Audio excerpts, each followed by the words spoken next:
আসসালামু আলাইকুম এভরিওয়ান। তো কি অবস্থা, কেমন আছো তোমরা? আশা করি সকলেই অনেক ভালো আছো। তো তোমাদের দোয়া এবং ভালোবাসায় আমিও অনেকটাই ভালো আছি। তো তোমাদের ভালোবাসার খুনসুটি গল্পের 4 নাম্বার পর্ব নিয়ে হাজির হয়ে গেলাম। তো চলো বেশি কথা না বলে করি দেরি, চলো আজকের গল্প শুরু করি। তো গাইস, গল্প শুরু করার আগে আরেকটা কথা বলি, তোমরা যারা যারা আমার গল্প শুনতে আমার ভিডিওতে ক্লিক করো গল্পের বদলে উল্টাপাল্টা ভয়েস শুনতে, ওই সমস্যা আমি ঠিক করে নিয়েছি। যদিও আমি ইউটিউব সম্বন্ধে বেশি একটা বুঝতাম না, তারপরে ইউটিউবে ঘাটাঘাটি করে তোমাদের জন্য আমি এটা সলিউশন বের করেছি, এমনকি ঠিকও করে নিয়েছি। তার জন্য কিন্তু গাইস তোমাদের আমাকে 5 কেজি ধন্যবাদ দেওয়া উচিত। তো আজ এরা বকবক করে না করি দেরি, চলো আজকের গল্প শুরু করি। শূন্য অনুভূতি নিয়ে খাটের এক কোণায় চুপচাপ বসে আছি। এই মুহূর্তে সমস্ত কিছু ফাঁকা ফাঁকা লাগছে আমার। হঠাৎ করে কি থেকে কি হয়ে গেল কিছুই বুঝতে পারছি না। মনে হচ্ছে কোনো একটা স্বপ্ন দেখছি, আর হয়তো ঘরের মাঝে ডুবে আছি, কিন্তু না, এসব কিছুই সত্যি। আর কিছুক্ষণের মধ্যে ঘটে যাওয়া সবকিছুই বাস্তব। আসলেই কি তাই?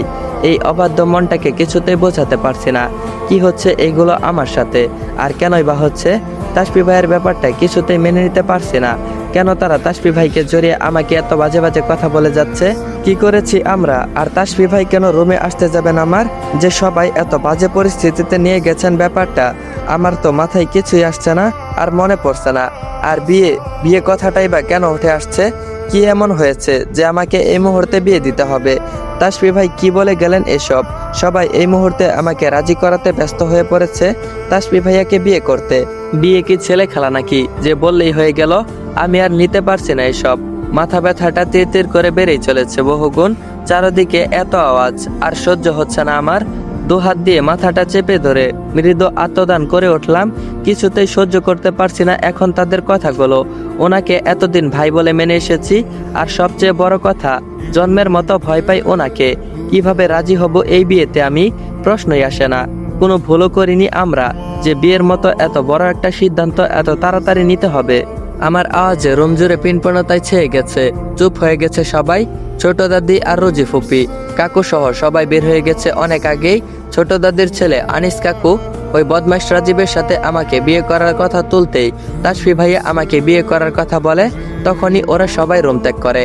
আনিস কাকু ইনিয়ে বিনিয়ে বড় চাচা ও আব্বুর কাছে রাজীবের সাথে বিয়ের কথা তুললেও তাসফি ভাইয়া জোরে একটা হুঙ্কার ছেড়ে চলে যায়। তারপরে ওরাও কথা আর তোলেনি, আর তোলার সাহস পায়নি। কিন্তু তাসফি ভাইয়ের কথাটাকে গুরুত্ব দিয়ে সবাই গুঞ্জন শুরু করে। আমি বারণ করার সত্ত্বেও পরিবারের সবাই একে একে করে বোঝাতে শুরু করে আমাকে। থেমে যাওয়া মাথা ব্যথাটা বেড়ে গেল তাদের অত্যাচারে। নিচের দিকে তাকিয়ে থাকলেও বুঝতে পারলাম বড় চাচা এসে বসেছে আমার কাছে। আলতো করে মাথায় হাত দিয়ে বললেন, মাথা ব্যথা করছে মা? চোখ তুলে তাকালাম বড় চাচার দিকে। মায়া ভরা দৃষ্টিতে তাকিয়ে আছে আমার দিকে। পাশেই দাঁড়িয়ে আছে আব্বু। তাদেরকে নিরাশ না করে মাথা নাড়িয়ে হ্যাঁ বললাম। হঠাৎ এমন কিছু হবে আমরা কেউ বুঝতে পারিনি রে মা। কেউ বিশ্বাস না করলেও তোর উপর আমার পুরো আস্থা আছে। আমি জানি তোরা এমন কিছু করবি না যাতে আমাদের সম্মান নষ্ট হয়। তাসফি আর তোর উপর আমার পুরো বিশ্বাস আছে মা। বড় চাচার কথা শুনে চোখ দুটো আবারও ছলছল করে উঠলো। আমাকে সত্যি বিশ্বাস করেছেন উনি, এটাই আমার জন্য সবচেয়ে বড় কিছু। যে করে হোক বিয়েটা আমাকে আটকাতেই হবে। বড় চাচাকেও বোঝাতে হবে যাতে তাসফি ভাইয়ের সাথে আমাকে বিয়েটা না দেয়। আমি বললাম, বড় বাবা সত্যি আমি কিছু করিনি, এসব কিছু মিথ্যা। যতটুকু মনে আছে আমি তো অজ্ঞান হয়ে পড়েছিলাম। হঠাৎ জাগনা পেয়ে আমি দেখি আমার রুমে আছি, আর সবাই দাঁড়িয়ে আছে আমার পাশে। আর জানোই তাই বলেই যাচ্ছে, তাসফি ভাইয়াই বা কেন আমার রুমে আসবেন আপনি বলেন? চাচা বলল, দেখ মা, আমি বুঝতে পেরেছি তোর মনের অবস্থাটা, কিন্তু এখন পরিস্থিতিটা এতটাই বিগড়ে গেছে যে আমি কিছুতেই হাতের নাগালে আনতে পারছি না। রোজি আর আনিসকে তো তুই চিনিসই, মায়ের সাথে ওরাও পরিস্থিতিটা বিগড়ে দিয়েছে। রাজীবের সাথে বিয়ের কথা তুলতেও দুবার ভাবলো না। গ্রামের এত আত্মীয় স্বজন বাসায় থাকার কারণে কিছুই করতে পারছি না। বড় চাচার কথাগুলো শুনে অবাক হয়ে তাকিয়ে রইলাম ওনার দিকে। কতটা অসহায় হলে এমন ভাবে কথাগুলো বলতে পারেন উনি? যে মানুষটার কাছে সবকিছুর সমাধান নিমিষে হয়ে যেত, সেই মানুষটা এইভাবে কথা বলছে। পরিস্থিতিটা কতটা বিগড়ে গেছে আমি আন্দাজ করে নিলাম। বড় চাচা আবারও বলে উঠলো, এই মুহূর্তে কোনো কিছু দিয়ে কোনো সমাধানে আনতে পারছি না রে মা। আনিস যখন রাজীবের সাথে তোর বিয়ের কথা বলল, তখন নিজেকে কতটা অসহায় লাগছিল তা বলে বোঝাতে পারবো না। কিন্তু তাসফি মনে হয় আমার মনের অবস্থাটা ধরতে পেরেছিল। তা না হলে কেনই বা তোকে বিয়ে করার কথাটা বলল তাসফি? চুপচাপ বড় চাচার কথাগুলো শুনে যাচ্ছি। তাদের কিছু বলার মতো কোনো কথা খুঁজে পাচ্ছি না আমি। এবার আব্বু বলতে লাগলো, জেনে শুনে কিছুতেই ওই রাজীবের মতো একটা লম্পট ছেলের হাতে তো আর তোকে তুলে দিতে পারি না। তোকে নিয়ে ওদের উদ্দেশ্য ঠিক কি সেটা খুব ভালোভাবেই জানি আমরা। আনিসের কথাটা শুনে আমি বলতে চেয়েছিলাম তোর সাথে তাসফির বিয়ে দিব, কিন্তু তাসফি আগে কথাটা বলে আমাদেরকে হালকা করলো। তোর সম্মান, আমাদের পরিবারের সম্মান বাঁচাতে এটাই এখন শেষ উপায় আম্মু, রাজি হয়ে যা তুই। আমি বললাম আমি ওনাকে বিয়ে করতে পারবো না আব্বু। ছলো ছলো চোখে তাকিয়ে কথাটা বলে উঠলাম। এখন বড় চাচা সহ আব্বুও শুরু করেছেন। কি করব আমি এখন? যে মানুষটাকে দেখা মাত্রই ভয়ে কেঁপে উঠি, তার সাথে সারা জীবন কিভাবে কাটাবো? আমাকে তো সবসময় ধমকের উপরেই রাখেন উনি। আর উনিও তো আমার ও পরিবারের সম্মান বাঁচাতে এমন করতে বাধ্য হয়েছেন। চাচা বলল, কেন পারবি না?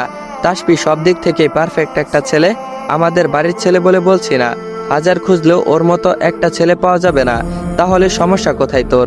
ছোট থেকেই তো দেখে আসছি ওকে। আমি বললাম সেই জন্যই তো চাচ্ছি না আব্বু। কেন মামুনি, আবার ছেলেটা কি খুব বেশি খারাপ, নাকি তুমিও ওকে ভুল বুঝছো?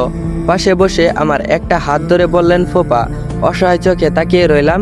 কি করে বোঝাবো তাদের ছেলে পারফেক্ট হলেও আমি কোনো কিছুতেই ওনার জন্য পারফেক্ট হই? আপনারাই এখন কিছু করেন ভাই। এই তো আমার কথা কখনোই শোনে না, আপনারাই বোঝান ওকে। এত কিছু আমি আর নিতে পারছি না। বড় চাচা ও ফুপাকে উদ্দেশ্য করে বলে আব্বু চলে গেলেন। ফুপা আমার দিকে তাকিয়ে আবারও বলতে লাগলেন, রাগটা সবসময় নাকের ডগায় থাকলেও ওর মনটা অনেক নরম। তোমাকে অনেক ভালো রাখবে, দেখে নিও। তোমার আব্বু ও বড় বাবাইকে আর টেনশন দিও না মামনি, আমাদের কথা ভেবে রাজি হয়ে যাও। মাথায় হাত নাড়িয়ে তারপর ফুপা আর বড় বাবা চলে গেলেন। হতাশ হয়ে তাকিয়ে আছি তাদের যাওয়ার পানে। ফাঁকা রুমে বসে আছি একা, আর ভেবে চলেছি তাদের কথাগুলো। এখন কি করা উচিত আমার? আজকের এই ঘটনাটা যে সবার উপর প্রভাব ফেলেছে তা আমি খুব ভালোভাবে বুঝতে পেরেছি। আব্বুরা আসার পর থেকেই রুম ত্যাগ করেছিল সবাই। একটু পর বড়মা আসলেন, পাশে বসে জড়িয়ে ধরলেন আমাকে। সারাদিন বকাঝকা করলেও ভীষণ ভালোবাসে আমাকে। আব্বু আম্মুর কথা না শুনলেও এই মানুষগুলোর কথা আমি আর ফেলতে পারি না। আমার সব চাওয়া এই মানুষগুলো পূরণ করলেও নিরুপায় হয়ে গেছে। বড়মা বলল, তোর মনের অবস্থাটা আমি বুঝতে পারছি রে মা, কিন্তু আমাদের কিছু করার উপায় নেই। ওই মহিলাটা যে নিজের স্বার্থের জন্য এইভাবে তোকে ফাঁসিয়ে দিয়েছে। কি যে বলবো, রিমি রিফাকে টার্গেট করতে পারেনি বলে তোকেই বেছে নিয়েছে, কিন্তু ওরা যে জানে না তাসফি ওদেরকে কখনোই সফল হতে দিবে না। তোর কোনো ক্ষতি হতে ও দিবে না। তুই ওর সাথে অনেক সুখে থাকবি, দেখিস। আজকে তুই না বলছিস, কিন্তু একসময় ঠিকই বলবি। তাসফি তোর জীবনের বেস্ট একটা অংশ। এতটুকু ভরসা আমাদের উপর রাখতে পারিস মা। নিশ্চুপ নিস্তব্ধতায় ঘেরা মধ্যরাতকে সাক্ষী রেখে 3 অক্ষরের শব্দটা 3বার বলে একটা কাগজে নিজের নাম লিখে রামিয়া ত্রোপা থেকে হয়ে গেলাম মিসেজ। একদম ঘরের মাঝেই এত কিছু সময়টা কেটে গেল। এতগুলো মানুষকে কিভাবে নিরাশ করতাম আমি। তাদের ভালোবাসা ও সম্মানের কাছে আমার আত্মত্যাগ অতি নগণ্য। স্বার্থ সিদ্ধির জন্য জঘন্যতম কাজ করতেও পিছু পা হয়নি অনেকে। আজ তার আবারও প্রমাণ পেয়ে গেলাম কি হয় তাদের এমন কিছু করে। শুধু এলোমেলো হয়ে যায় কারো সাজালো গোছালো জীবনটা।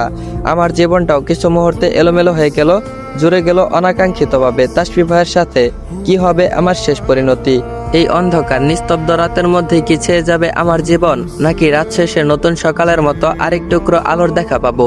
হঠাৎ কাঁধে কারো স্পর্শ পেয়ে রাতের অন্ধকার মিলিয়ে গেল আমার। ভাবনাগুলো থেকে বের হলাম। তারপর দেখলাম রিফাপু দাঁড়িয়ে আছে আমার সাথে শুকনো মুখ নিয়ে। হঠাৎ কি থেকে যে কি হয়ে গেল সেটাই হয়তো ভাবছে আপু। হয়তো অনেক কিছু বলতে চাচ্ছে, কিন্তু বলার ভাষা খুঁজে পাচ্ছে না। হালকা একটা হাসি দিলাম রিফাপুর দিকে। চুপচাপ দাঁড়িয়ে আমাকে দেখতে লাগলো শুধু, আর ধরে রাখতে পারলাম না নিজেকে। এই মুহূর্তে এই মানুষটাকেই খুব বেশি প্রয়োজন ছিল আমার। রিফাপুকে জড়িয়ে ধরে হু হু করে কেঁদে উঠলাম। সময় জিনিসটা বড্ড অদ্ভুত। সুখ দুঃখের পরিস্থিতিতে সময় তার স্থান দখল করে থাকে। সুখের সময়গুলো খুব তাড়াতাড়ি চলে যায়, আর দুঃখের সময়গুলো নিয়ে আসে একরাশ বেদনা, হতাশাময় সময়। কিন্তু রিমিয়াপুর বিয়ের পর মনে হচ্ছে আমার সময়গুলো কেটেছে অনুভূতিহীন। আমি বুঝতে পারিনি এই সময়গুলো কিভাবে কেটে গেছে। পুরো 2 মাসের প্রতিটা দিন আমার মনে হয়েছে দিনগুলো কাটছে না কেন। কিন্তু 1 সপ্তাহ 15 দিন পর মনে হতো সময়টা খুব তাড়াতাড়ি চলে যাচ্ছে। এই 2 মাসে সবাই নিজেদের কাজে ব্যস্ত হয়ে পড়েছে। রিমি আপু শ্বশুর বাড়ি আছে, রিফ আপু চলে গেছে রাজশাহীতে, ফুপিও কয়েকদিন পর চলে যায় বাসায়। এর মাঝে 2বার অবশ্য এসেছে, কিন্তু আমার সময়গুলো কেটেছে নিরাশাভাবেই। পরীক্ষার পর পড়াশোনার কোনো চাপ নেই, কলেজ বা টিউশন যাবার কোনো তাড়া নেই। মোবাইল নিয়ে সারাদিন শুয়ে বসে থাকাটা একমাত্র মোক্ষম কাজ হয়েছে আমার। কিন্তু আজ মনে হচ্ছে সময়টা খুব তাড়াতাড়ি চলে গেল যেন। আজকের দিনটা না আসলেও পারতো। ভয় হতে লাগলো, হাত পা ঠান্ডা হয়ে যাচ্ছে আমার। এটা নতুন কিছু নয়, আজকে আমার এসএসসি পরীক্ষার রেজাল্ট দেবার কথা। বরাবরই রেজাল্টের দিন এমন অবস্থা হয়ে থাকে আমার, কিন্তু এবার একটু বেশি ভয়ে আছি। তার কারণটা অবশ্য আমার পরিবারের একমাত্র আদরের বজ্জাত ছেলে রনফ তাসফির জন্য। আমার এসএসসি পরীক্ষার সময় তাসফি ভাইয়া পড়াশোনা নিয়ে চাপে থাকলেও এবার ছিলেন প্রচণ্ড ফ্রি, আর সেই সুযোগে আমাকে পড়াশোনার দায়িত্বে লাগিয়ে দেয় সবাই। সারাদিন আমাকে ভয়ে রেখে পড়াশোনার প্রতি অলসতা কাটিয়ে পুরো 1.5 মাসে সিলেবাস কমপ্লিট করে দিয়েছেন। আর খুব ভালোভাবে সুন্দর করে থ্রেড দিয়ে বলেছিলেন রেজাল্ট খারাপ হলে নাকি আমার পিন্ডি চটকাবেন। ওনার ভয়ে অতিরিক্ত নার্ভাস হওয়ার ফলে প্রথম 2-3টা পরীক্ষা আমার খারাপ হয়। এতদিন খুব একটা গুরুত্ব না দিলেও আজকে এতদিন পর আফসোসের মাত্রাটা দ্বিগুণ হয়ে গেছে। তাসফি ভাইয়া এই 2 মাসে কয়েকবার বাসায় আসলেও আমি ওনার সামনে চাইনি। রুমের দরজা আটকে বসে থাকতাম। আম্মু বা বড় মা ডাকাডাকি করলেও ঘুমের বাহানা দিতাম, কিন্তু আজকে তো আর কোনো বাহানা চলবে না আমার। উফ আল্লাহ, যেগুলো পরীক্ষা খারাপ হয়েছে সেগুলো তো টেনে টুনে পাশ করিয়ে দাও। 11:55 বাজে, আর মাত্র 5 মিনিট পর রেজাল্ট পাবলিশ করা হবে। তাসফি ভাইয়া ঠিক 15 মিনিট আগে বাসায় উপস্থিত হয়েছেন। আসার পরে ডাক পড়েছিল আমার রোল নাম্বার জানা সত্ত্বেও অ্যাডমিট রেজিস্ট্রেশন কার্ড নেবার জন্য। সেগুলো দিয়ে আবারও রুমের দরজা আটকে বসেছিলাম। পায়চারি করছি রুমের ভিতরে। টেনশনে আমার হাত পা কাঁপা শুরু হয়েছে। বারবার মনে হচ্ছে পাশ করতে পারবো তো। কিছুক্ষণ পর আব্বুর ডাক শুনে চমকে উঠলাম। আমার সারানা পেয়ে সমানে ডেকে চলেছে। একসময় আরো জোরে চিৎকার করে ডেকে উঠলো। আমার শরীরটা আবারও কেঁপে উঠল। যাই হোক না কেন, সবার মুখোমুখি তো হতেই হবে। আস্তে আস্তে কাঁপা কাঁপা হাতে দরজাটা খুলে বেরিয়ে আসলাম। ড্রয়িং রুমে যেতেই সবার কেন্দ্রবিন্দু হলাম আমি। সামনে তাসফি ভাইয়া ল্যাপটপের সামনে বসে আমার দিকে তাকিয়ে আছে। আমি যেতেই আম্মুকে উদ্দেশ্য করে বলল, মামি ওকে আগে পানি খাইয়ে শান্ত করো। যে অবস্থা দেখছি তাতে এক্ষুনি হয়তো জ্ঞান হারাবে। সকাল থেকে হয়তো কিছুই খাইনি। আম্মুর সাথে সাথে 1 গ্লাস পানি এনে আমার হাতে ধরিয়ে দিল। আমিও এক নিঃশ্বাসে শেষ করলাম গ্লাসের পানিটুকু। এই মুহূর্তে পানিটা খুব দরকার ছিল আমার। তাসফি ভাইয়া আমাকে বসতে বলে ওনার ল্যাপটপটা এগিয়ে দিলেন আমার দিকে। ওনার পাশে বসে ভয়ে ভয়ে ল্যাপটপের দিকে তাকালাম। কোনো দিকে না তাকিয়ে সোজা গ্রেড পয়েন্টের দিকে তাকালাম। GPA 5। চমকে উঠলাম আমি। আদৌ কি ঠিক দেখলাম নাকি ভুল বুঝতে পারলাম না। চোখ দুটো একবার বন্ধ করে আবারও তাকালাম। না, ঠিকই তো আছে। তাহলে কি এটা আমার রেজাল্ট না? উপরের দিকে তাকাতে দেখতে পেলাম আমার নাম আর রোল নাম্বার। তার মানে আমি সত্যি GPA 5 পেয়েছি। খুশির চোটে আমি হালকা চিৎকার করে উঠলাম। এসএসসিতে একটুর জন্য A+ পাওয়া হয়নি, যার জন্য বাসা থেকে কম কথা শুনতে হয়নি। তখন বিশেষ করে তাসফি ভাইয়ের থেকে। উফ, এখন কি যে খুশি লাগছে। চাইলেও উনি আমাকে আর কিছু বলতে পারবেন না। আমার কাণ্ড দেখে বড় মা ও আম্মু হেসে উঠলেন। তাসফি ভাইয়া আমার দিকে ছোট ছোট চোখে তাকিয়ে আছেন। আমার খুশিটাকে নিভিয়ে দিয়ে বলে উঠলেন, এত খুশি হয়ে লাভ নাই। 2 সাবজেক্টে যে A গ্রেড পেয়েছিস সেটা কি দেখেছিস? টেনে টেনে A+ পেয়েছিস, তাতেই এত লাফালাফি। হাসি হাসি মুখটা যেন বন্ধ হয়ে গেল আমার। সেই তো খুঁজে খুঁজে একটা কিছু বের করলোই। শেষমেশ বজ্জাত লোকটা আমাকে কথা শোনানো ছাড়লো না। এতক্ষণে যে টেনশনে মরে যাচ্ছিলাম পাশ করতে পারবো কিনা, কিন্তু রেজাল্ট দেখে একটু খুশি হব তার কোনো জো নেই। সবসময় শুধু আমার পিছনে পড়ে থাকা। আম্মুকে উদ্দেশ্য করে বলে উঠল, মামি তোমার এই গাধা মেয়েটাকে দিয়ে কিচ্ছু হবে না। শর্ট সিলেবাসের পরীক্ষা, ম্যাথ বারবার রিভিশন দিয়েছি, তারপরে দেখো টেনে টুনে A+ পেয়েছে। এর দ্বারা কি হবে তুমি বলো? আম্মু বলল, আমি আর কি বলবো, পড়াশোনার নাম তো মুখেই নেয় না। তুই না হলে তো পাশের মুখটাও দেখতে পেত না। তাসফি ভাইয়া বলল, সারাদিন ফোনের ভিতরে ঢুকে থাকলে পড়াশোনা করবে কখন বলো? এখন আমাকে খেতে দাও। এই গাধিটার রেজাল্টের চিন্তায় সকাল থেকে কিচ্ছুই খাওয়া হয়নি। তারপর আম্মু বলল, সে কি, আগে বলবি তো। ইস, কতক্ষণ আগে এসেছিস। আমিও চুপ করে দাঁড়িয়ে আছি। তাড়াতাড়ি এই খাবারের টেবিলে। ব্যস্ত হয়ে গেল আম্মু। আমি চুপচাপ শুধু শুনেই গেলাম তাদের করা কথা। আম্মু এমন ভাবে চলে গেলেন যেন উনি কতদিন ধরে না খেয়ে আছেন, আর আমিও যে সকাল থেকে না খেয়ে আছি। একবারও সেটা মনেই হলো না তাদের। এমনকি ভালো রেজাল্টের কথা শুনেও কিছু বলল না। এই বজ্জাত লোকটার সাথে সাথে তাল মিলিয়ে গেল বড় মা, বড় বাবাই, আব্বু সহ সবাইকে আমার রেজাল্টের কথা জানাতে লাগলো। আম্মু তাসফি ভাইয়ের জন্য খাবার নিয়ে ব্যস্ত হয়ে পড়লো। আমি তাসফি ভাইয়ের পাশে বসে সোফায় বসে ল্যাপটপে আমার সাবজেক্ট প্রতি নাম্বার দেখছি। তাসফি ভাইয়া মাঝে মাঝে আর চোখে আমার দিকে তাকাচ্ছে। বুঝতে পারলেও চুপচাপ আমার কাছে আমি করেই যাচ্ছি। হুট করে উনি বলে উঠলেন, কোথায় ভর্তি হবার চিন্তা ভাবনা আছে এখন? ভর্তি হবি কোথায়? আমি বললাম, জানি না। নিরপেক্ষভাবে বলে উঠলাম, আসলেই এই বিষয় নিয়ে আমি কখনো ভাবিনি, এখনো ভাবা হয়নি। আর এই বিষয় নিয়ে আমার ভাবনা করার কোনো লাভ নেই। বাসায় বড় বাবা, আব্বু ও ওয়ান অ্যান্ড অনলি তাসফি ভাই থাকতে আমার কোনো এসব চিন্তা করাই লাগে না, একদমই না। ওনার দিকে তাকিয়ে আবারও বলে উঠলাম, আপনারা আছেন কি করতে? আমার তো এসব চিন্তা ভাবনা করে বুদ্ধি ক্ষয় করার কোনো লাভ নেই। সেই তো আপনাদের কথা মতোই ভর্তি হতে হবে, যতই হোক অভিভাবক বলে কথা। আমার কথায় হেসে উঠলেন তাসফি ভাই। হাসির মানে হলো তোর কথা অক্ষরে অক্ষরে সঠিক রূপা। ওনার গা চালানো হাসি দেখে আমার রাগ হলো। ওনার কথাতেই যখন ভর্তি হতে হবে, তাহলে আমাকে জিজ্ঞেস করার মানে কি? বজ্জাত একটা মানুষ। আমার দিকে একটু ঝুঁকে আবারও বলে উঠলেন, কথাটা কিন্তু তুই ভুল বলিসনি। মামাদের আগে কিন্তু আমি তোর অভিভাবক, আর এখন তো একেবারের জন্য লাইসেন্স প্রাপ্ত পার্সোনাল অভিভাবক বলতে পারিস। বুকটা ধুকধুক করে উঠল। পার্সোনাল অভিভাবক মানে? কি বললেন কি উনি এইগুলো? এক মুহূর্তের জন্য থমকে গেছি আমি। কেমন যেন একটা ঘোললাগা চোখে তাকিয়ে আছেন আমার দিকে। এই তাসফি ভাইয়ের সাথে অপরিচিত আমি। হঠাৎ আম্মুর ডাকে সোজা হয়ে বসলেন উনি, আর আমি ফট করে দাঁড়িয়ে গেলাম। খাবারের জন্য ডাকছেন আম্মু। উনি আর বসে না থেকে ড্রয়িং রুমের দিকে যেতে লাগলেন, আর যাবার আগে আমাকে বললেন, এইভাবে সঙ্গের মতো না দাঁড়িয়ে থেকে খাবার খেতে আয়। মনে তো হয় না এই ফালতু রেজাল্টের জন্য সকাল থেকে না খেয়ে আছিস। উফ, অসহ্য একটা মানুষ। ভালো রেজাল্ট করেও এখন ওনার খোঁচা শুনতে হবে আমার। হন করে চলে গেলাম ড্রয়িং রুমের দিকে। একটু পর আম্মু ডাকা শুরু করলো খাবার খাওয়ার জন্য। সকাল থেকে কিছু না খাওয়ায় এখন খাবারের কথা শুনে খিদাটা যেন অনেক বেড়ে গেল। আলহামদুলিল্লাহ, রেজাল্টটাও অনেক ভালো। এখন আর এসব চিন্তা না করে খাবার খেতে লাগলাম। রিমিয়াপুর বিয়ের পর আজকে আবারও অনেক দিন পর ফাঁকা বাসাটা ভর্তি হয়ে গেছে। আমার রেজাল্টের কথা শুনে ফুপি চলে এসেছে, জড়িয়ে ধরেছে। এসেই অনেকক্ষণ আদর করেছে আমায়। মনে হচ্ছিল কতদিন ফুপির আদর পাইনি। ভাইয়াকে নিয়ে আপু চলে এসেছে তার শ্বশুর বাড়ি থেকে। বড় বাবাই আপুর শ্বশুর বাড়ির সবাইকে আসতে বললেও ওনারা আসেনি। রিফাপু রাজশাহী থেকে চলে এসেছে। তাসফি ভাইয়া দুপুরের পরে কোথাও যায়নি। সবার আগমনে আজকে বাড়িটা গমগম করছে। বড়মা, আম্মু, ফুপি মিলে হরেক রকম রান্নার আয়োজনে ব্যস্ত। সেটা অবশ্য আমার রেজাল্টের জন্য না, তাদের আদরের জামাই এবং আদরের ছেলের জন্য। আপুর রুমে বসে আমরা তিন বোন তাসফি ভাইয়া আর দোলাভাই মিলে আড্ডা দিচ্ছি। আড্ডার টপিক যেটাই হোক না কেন, তাসফি ভাইয়া আমাকে খোঁচা মেরে চুপ করিয়ে দিচ্ছেন। রাগ হলেও চুপ করে থাকা ছাড়া আর কোনো উপায় নেই। হঠাৎ করে ভাইয়া বলে উঠলেন, তো শালিকা, রেজাল্ট তো জব্বর করলে, খালি মুখে রেজাল্ট শোনালে হবে? এখন ট্রিট পাচ্ছি কবে সেটা বলো।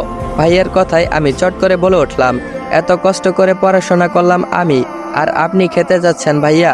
এটা কিন্তু ঠিক না। ট্রিট তো আমাকে দেওয়া উচিত। তারপর তাসফি ভাইয়া বলল, দুটো সাবজেক্টে এ গ্রেড পেয়েছিস, ট্রিট চাস এখন?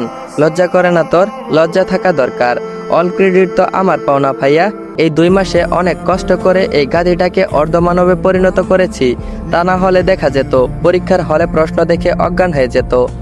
উফ, অসহ্য একটা লোক। এই 2 মাসে আমাকে পড়িয়েছেন, এখন সেটা নিয়েও খোঁচা শুরু হয়েছে। কি শান্তি পান আমার সাথে এমন করে? মনে মনে খুব বাজেভাবে একটা গালি দিলেও মুখে কিছু বলার সাহস হলো না আমার। তাসফি ভাইয়ের কথায় হু হু করে হেসে উঠল ভাইয়া। হাসতে হাসতেই বলে উঠলেন, তোমাকেই তো মানুষ করতে হবে শালাবাবু। শালিকা তো আমার ছোট, এখন থেকে কাজে লেগে পড়ো, কেমিস্ট্রিও শুরু করো। তারপর তাসফি ভাইয়া বলল, কেমিস্ট্রির ক বলতে যে কলকাতা বুঝছে, তাকে আর কি বোঝাবো ভাইয়া? সত্যি আমার আফসোস হয় মাঝে মাঝে। শেষমেশ এই গাধিটাকেই আমি। কথাটা শেষ না করে চুপ হয়ে গেলেন উনি। ঠিক বুঝতে পারলাম না ঠিক কি বলতে চাইছেন। ওনারা সবাই হেসে উঠল, একমাত্র আমি ছাড়া।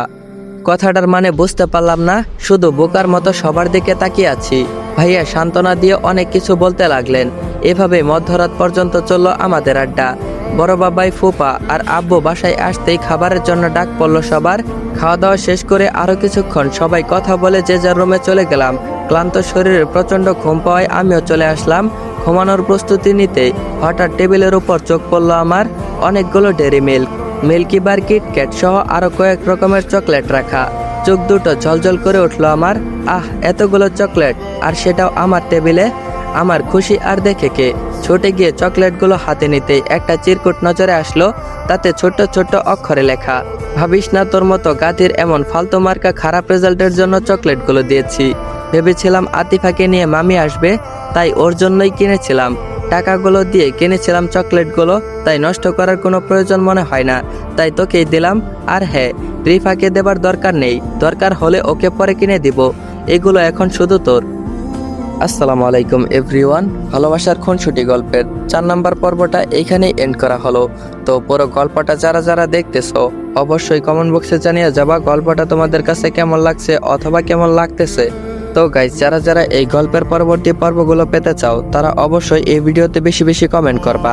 আর হ্যাঁ গাইস, এই ভিডিওতে 100 কমেন্ট অথবা 300 লাইক যদি কমপ্লিট করে দিতে পারো তাহলে অবশ্যই পরবর্তী পর্বটা আমি একটু বড় করে দেওয়ার চেষ্টা করব, আর ওই পর্বটা খুব তাড়াতাড়ি নিয়ে আসবো। তো দেখা হচ্ছে পরবর্তী পর্বে।